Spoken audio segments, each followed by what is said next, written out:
Hello everyone. In this video, we will try to understand section 95 of CPC 1908. It is titled as Compensation for Obtaining Arrest, Attachment or Injunction on Insufficient Grounds.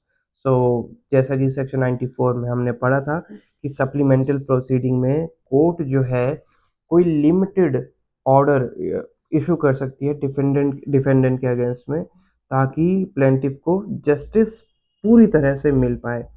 ठीक है।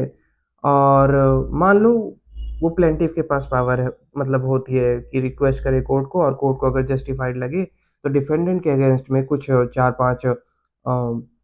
पांच directions है court के, वो court जो है issue कर सकता है उस डिफेंडेंट के अगेंस्ट में।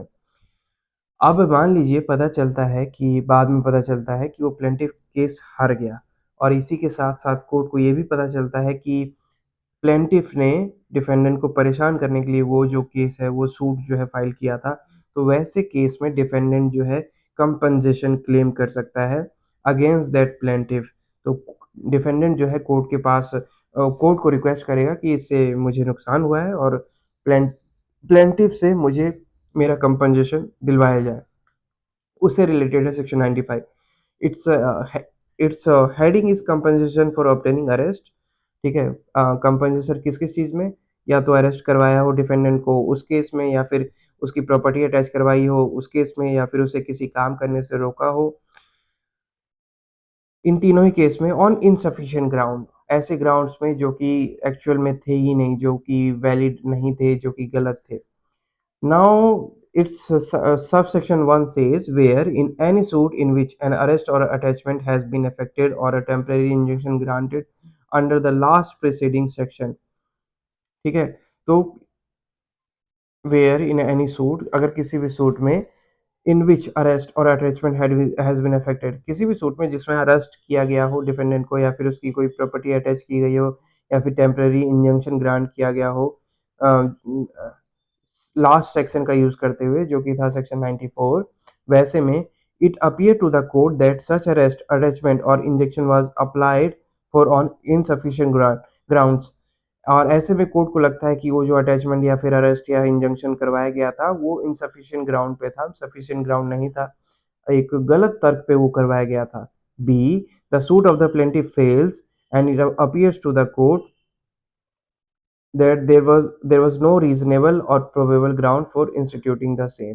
इसी के अलावा कोर्ट को ये भी लगता है कि प्लेंटिफ फेल हो गया है कोर्ट को ये प्रूव करने के लिए कि उसके पास एक्चुअल में रीजनेबल ग्राउंड्स थे उस सूट को फाइल करने के लिए। तो कोर्ट ये कन्विंस हो गई है कि वो उसने बस डिफेंडेंट को परेशान करने के लिए सूट फाइल किया था। वैसे केस में द डिफेंडेंट में अप्लाई टू द कोर्ट।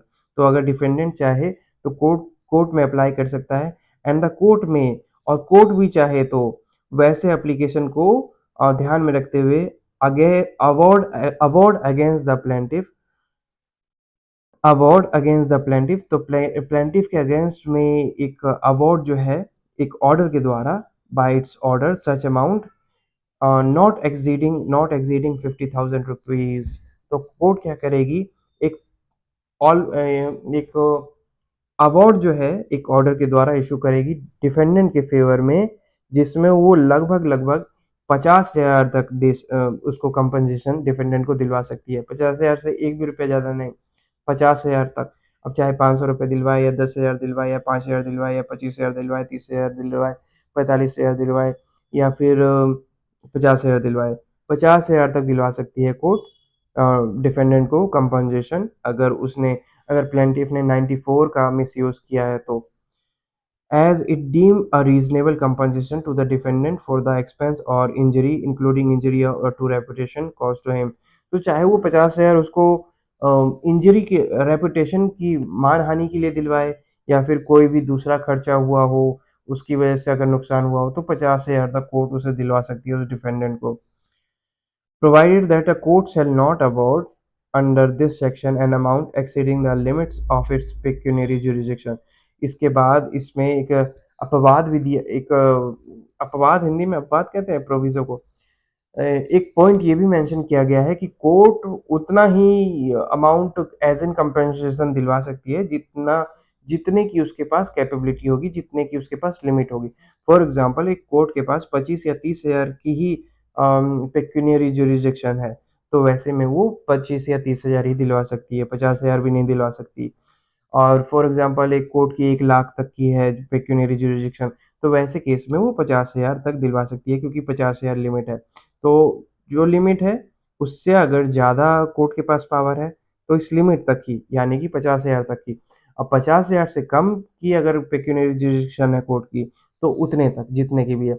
मान लो 10,000 तक की है पेक्यूनियरी जुरिसडिक्शन कोर्ट की, तो 10,000 ही दिलवा सकती है, 50,000 वैसे में नहीं दिलवा सकती है, ठीक है? तो ये प्रोविज़ो स्पेशली ये कन्फर्म कर रहा है कि जो कोर्ट है, वो जितनी उसकी पेक्यूनियरी जुरिसडिक्शन होगी, उतना ही अमाउंट जो है कोर्ट उस पर्सन को उस डिफेंडेंट को दिलवा सकती है।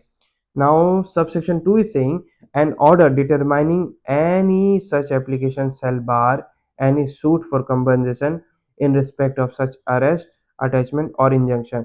इसी के अलावा सबसेक्शन 2 ये कंफर्म करवा देता है कि डिफेंडेंट जो है इस कंपनसेशन को लेने के लिए एक दूसरा सूट फाइल नहीं करेगा।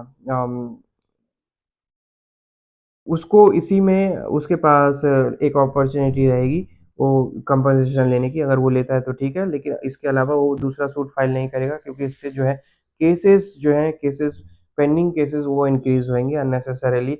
और जब वो रिलीफ़ ले सकता था इस वाले सूट में, तो उसने वेट उ उस टाइम पे क्यों नहीं क्लेम किया? वो दूसरे सूट फाइल करने का क्यों वेट कर रहा था?